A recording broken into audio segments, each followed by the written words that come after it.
Complete the table of values for y equals 2x plus 4. So I always suggest to start from the positive end. And what it means is, this is the x value.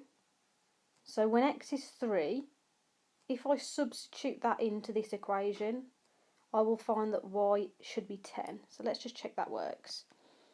So I've got x is 3, and I've got y is equal to 2x plus 4.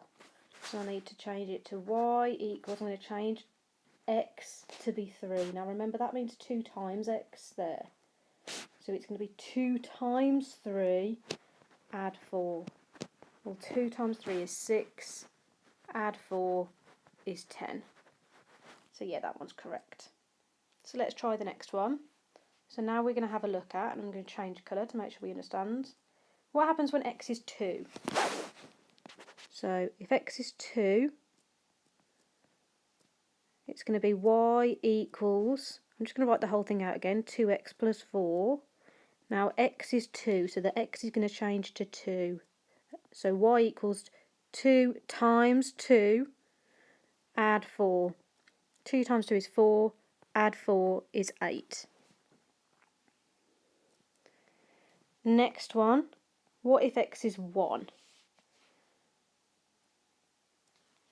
So if x is 1, and again it's the same equation, y equals 2x plus 4, and x is 1 this time. So I've got y equals 2 times 1, add 4. So 2 times 1 is 2, add 4 is 6.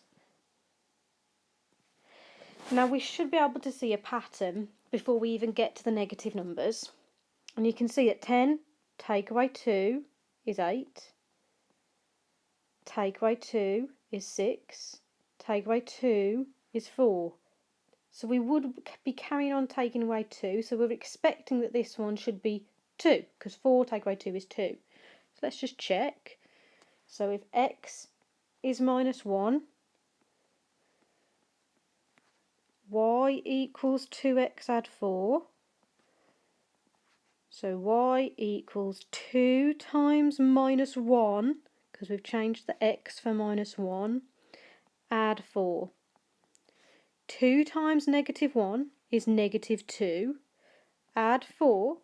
So negative 2 add 4 would be 2. So we were correct. Okay, so we've got our points. These are actually our coordinates. So we've got our coordinates. I'm going to write them underneath. Now remember, coordinates go in the order x, y. So here we're going to have minus 1, 2, 0, 4, 1,